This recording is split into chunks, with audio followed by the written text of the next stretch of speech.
नमस्कार, फाइटर समाचार में आपका स्वागत है। पेश आज 1 फरवरी सुबह 6 बजे राजस्थान की खास खबरें। भजनलाल सरकार जल्द ही पेट्रोल व डीजल के दाम घटा सकती है। सूत्रों के अनुसार राजस्थान में पेट्रोल व डीजल के दाम 2 से 9 रुपए तक घटाए जा सकते हैं। यह कमी केंद्र व राज्य सरकार दोनों मिलकर करेंगे। केंद्र कुछ एक्साइज ड्यूटी घटाएगा तो वहीं राज्य वैट कम करेगा, जिसके बाद पेट्रोल के दाम 100 रुपए और डीजल के दाम 90 रुपए की रेंज से नीचे आ सकते हैं।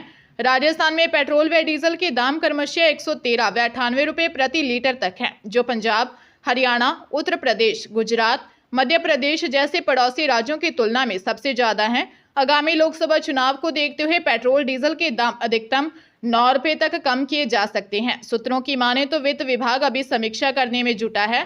मार्च के मध्य तक देश भर में लोकसभा चुनावों की आचार संहिता लग जाएगी। ऐसे में राजस्थान सरकार यह घोषणा फरवरी में कर सकती है। पीएम नरेंद्र मोदी ने जयपुर में वादा किया था कि राजस्थान में भाजपा की सरकार बनने के बाद में पेट्रोल व डीजल के दामों की समीक्षा करवाई जाएगी। मुख्यमंत्री भजनलाल शर्मा ने 4 बड़ी घोषणाएं की हैं। राज्य सरकार ने किसानों को दी जाने वाली पीएम किसान सम्मान निधि, सामाजिक सुरक्षा पेंशन और गेहूं की एमएसपी पर बोनस में बढ़ोतरी की है। किसानों को दी जाने वाली पीएम किसान सम्मान निधि के तहत अब किसानों को हर साल 8,000 रुपए मिलेंगे। पहले 6,000 रुपए मिलते थे। इससे सरकार पर 1,300 करोड़ रुपए का भार आएगा। वहीं गेहूं की फसल पर किसानों को 125 रुपए क्विंटल ज्यादा मिलेंगे। गेहूं की फसल की एमएसपी पर बोनस सहित 2,275 रुपए मिलते थे, अब 24 रुपए प्रति क्विंटल मिलेंगे। वहीं सामाजिक सुरक्षा पेंशन में भी सरकार ने 150 रुपए की बढ़ोतरी कर दी है। विधवा, बुजुर्गों और परित्यक्ताओं को अब हर महीने 1,150 रुपए मिलेंगे। वहीं पाक से विस्थापित परिवारों को आवास व अन्य सुविधाएं उपलब्ध करवाने के लिए सरकार ने अलग से योजना लाने का ऐलान किया है। राजधानी में एक सरकारी स्कूल में हिजाब पहनकर आने वाली मुस्लिम छात्राओं पर भाजपा विधायक बाल मुकुंदाचार्य की टिप्पणी के बाद मामले ने तूल पकड़ लिया है। हवा महल से भाजपा विधायक बाल मुकुंदाचार्य के बयान पर जहां विधानसभा में जमकर हंगामा हुआ, तो वहीं इस मामले में शिक्षा मंत्री मदन दिलावर का भी बयान सामने आया है। मंत्री मदन दिलावर का कहना है कि जो हालात बने हैं उसकी जांच कराई जाएगी, किसी भी कीमत पर धर्मांतरण नहीं होने देंगे। दिलावर ने मीडिया से बातचीत में कहा कि जिस स्कूल का मामला है उसकी जांच करवाई जाएगी। सरकार की तरफ से स्कूलों में ड्रेस कोड लागू किया गया है। छात्र छात्राओं को ड्रेस कोड में ही आना होगा। उन्होंने कहा कि वे हिजाब के पक्ष विपक्ष में नहीं हैं, लेकिन सरकार के आदेशों की पालना सभी को करनी चाहिए। दिलावर ने यह भी कहा कि जिन स्कूलों में सरस्वती मां की मूर्ति या चित्र नहीं होगा, उन स्कूलों के खिलाफ भी कार्रवाई की जाएगी। Institute of banking personal selection ने आईबीपीएस प्रोबेशनरी ऑफिसर्स और मैनेजमेंट ट्रेनी भर्ती के लिए मुख्य परीक्षा के नतीजे जारी कर दिए हैं। आईबीपीएस पीओ भर्ती परीक्षा में शामिल उम्मीदवार इसे आधिकारिक वेबसाइट ibps.in पर जाकर चेक कर सकते हैं। आईबीपीएस पीओ मुख्य का परिणाम डाउनलोड करने के लिए उम्मीदवारों को अपने पंजीकरण नंबर, रोल नंबर, पासवर्ड और जन्म तिथि का उपयोग करना होगा। आईबीपीएस पीओ मेंस लिखित परीक्षा 5 नवंबर 2023 को देश भर के विभिन्न परीक्षा केंद्रों पर आयोजित की गई थी। परीक्षा में सफल घोषित किए गए उम्मीदवारों को इंटरव्यू के लिए कॉल लेटर और इंटरव्यू फरवरी में आयोजित किया जाएगा। आईबीपीएस पीओ 2023 भर्ती परीक्षा का रिजल्ट 3,049 प्रोबेशनरी ऑफिसर्स और मैनेजमेंट ट्रेनी रिक्तियों के लिए जारी किया गया है। अलवर जिले में हुए एक सड़क हादसे में पूर्व सांसद मानवेंद्र जसोल की पत्नी चित्रा सिंह की मौके पर ही मौत हो गई, जबकि पूर्व सांसद और उनका बेटा गंभीर रूप से घायल हो गए। ये भीषण सड़क हादसा दिल्ली मुंबई एक्सप्रेस वे पर हुआ। लोगों को राहत दिलाने के मकसद से शुरू हुए इस एक्सप्रेस वे पर इस हादसे ने एक बार फिर से सुरक्षित सफर की पोल खोलकर रख दी है। दरअसल इस एक्सप्रेस वे पर हुआ ये हादसा कोई पहला नहीं है। इसके निर्माण के बाद से ही इसी एक्सप्रेस वे पर कई भीषण सड़क हादसे होते रहे हैं। कभी तेज रफ्तार हादसे का कारण बनती है, तो कभी खतरनाक ओवरटेक। इसके अलावा कोहरे और चालक को झपकी आने से भी इस एक्सप्रेस वे पर हादसे हो चुके हैं। गैंगस्टर रोहित गुदारा के नाम से धमकी मिलने के कई मामले सामने आए हैं। अब गैंगस्टर ने खुद को सोशल मीडिया के जरिए इस पर जवाब दिया है। रोहित गुदारा ने कहा, जो उसके भाई शक्ति सिंह रनोली के दुश्मन हैं, वह उसकी गैंग के आजीवन दुश्मन रहेंगे।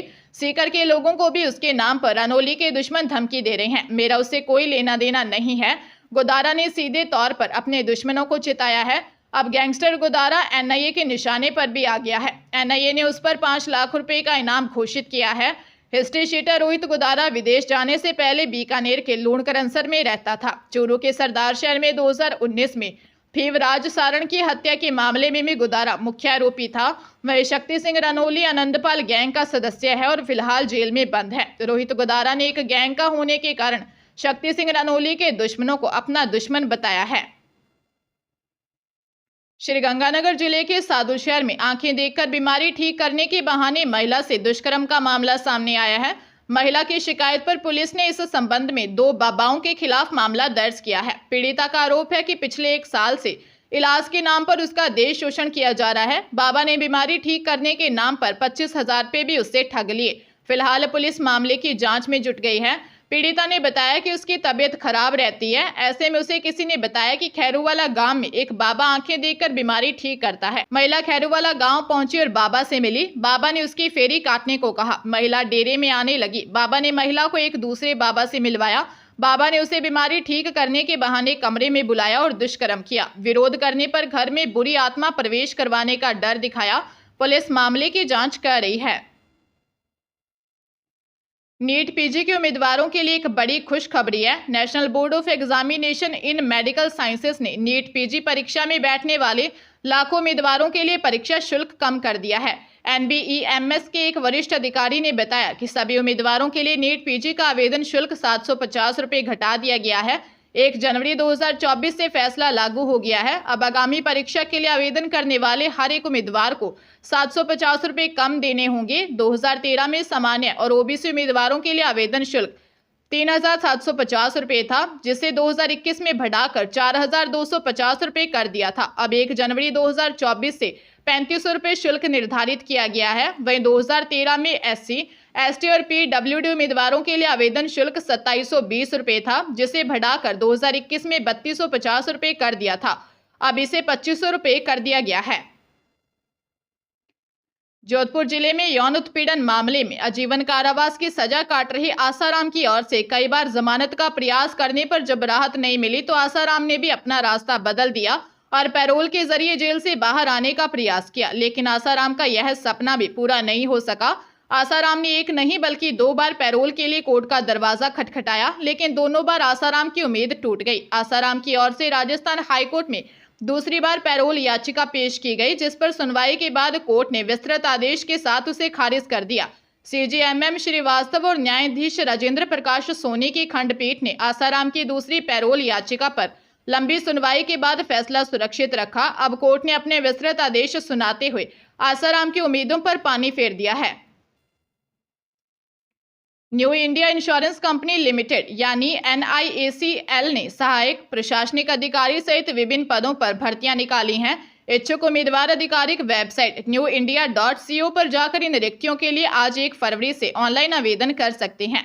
आवेदन पत्र जमा करने की आखिरी तारीख 15 फरवरी तक है। भर्ती के लिए आवेदन करने वाले उम्मीदवारों की न्यूनतम आयु 21 वर्ष जबकि अधिकतम आयु 30 वर्ष होनी चाहिए। भर्ती नियमों के अनुसार आयु में अतिरिक्त छूट दी जाएगी।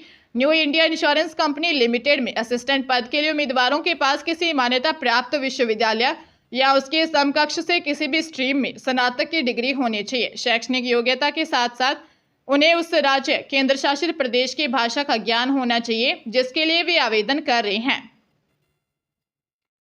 टोंक जिले के देवली शहर में जयपुर कोटा हाईवे बाईपास पर होटल में शादी समारोह में नकदी जेवरात चोरी होने का मामला सामने आया है। होटल में घुसे 2 अज्ञात लड़के कमरे में बैग से करीब 2,80,000 नकदी व जेवरात समेत 5 लाख का सामान पार कर ले गए। थानाधिकारी भंवरलाल ने बताया कि प्रदीप सिंह राजपूत ने दी रिपोर्ट में बताया कि राष्ट्रीय राजमार्ग पर स्थित होटल में पीड़ित के परिवार में शादी थी, जिसमें पीड़ित व परिवारजन शादी के कार्यक्रम में व्यस्त थे। अज्ञात लड़के शादी समारोह में आए, जिन्होंने होटल के कमरे में पीड़ित की पत्नी के पास रखे बैग को पार कर लिया, जिसमें 2,80,000 की नकदी व एप्पल कंपनी का मोबाइल तथा सोने के जेवरात थे। चोर करीब 5 लाख का सामान चुरा ले गए। पुलिस ने मुकदमा दर्ज कर जांच शुरू कर दी है।